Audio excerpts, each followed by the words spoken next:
بسم اللہ الرحمن الرحیم۔ السلام علیکم ناظرین، میں ہوں محمد فیصل اور آپ دیکھ رہے ہیں ستارہ ٹی وی۔ امید کرتے ہیں سب دوست خیریت سے ہوں گے۔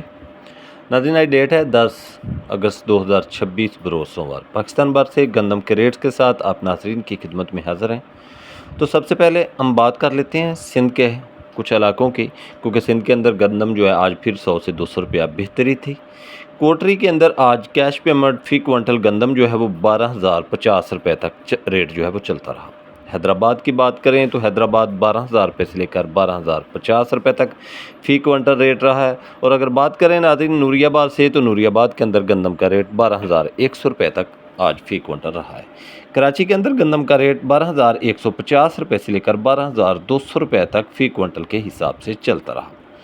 کے پی کے حوالے سے بات کریں تو کے پی کے اندر گندم کا ریٹ پھر ایک بار بہتر ہوا ہے۔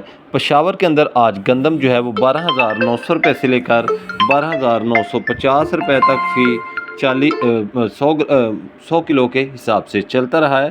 اور گندم کا اگر پشاور کے دوسرے علاقوں سے بات کریں تو وہاں پر گندم جو ہے 12,700 روپے سے لے کر 12,800 روپے فی کوئنٹل کے حساب سے چلتی رہی۔ تو ناظرین، گندم کی بات کریں اگر ہم پنجاب میں، تو پنجاب اگر اسلام آباد راولپنڈی کے حوالے سے بات کریں تو وہاں پر گندم جو ہے وہ تقریباً کوئی آج 4,800 روپے سے لے کر 4,830 روپے تک رہی ہے۔ واکنڈ کی بات کریں تو وہاں پر گندم 4,800 روپے سے لے کر 4,850 روپے تک رہی ہے۔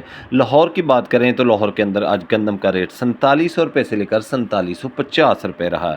اسی طرح پنجاب کی اگر لوکل دوسرے شہروں کی بات کریں تو وہاں پر گندم کا آج ریٹ جو تھا وہ کچھ جو زیادہ کمزور گندم تھی وہ 4,400 روپے سے لے کر 4,450 روپے تک رہی ہے، اور اچھی صاف ستھری گندم جو تھی وہ 4,500 روپے سے لے کر 4,650 روپے تک فی 40 کلو گرام کے حساب سے چلتی رہی۔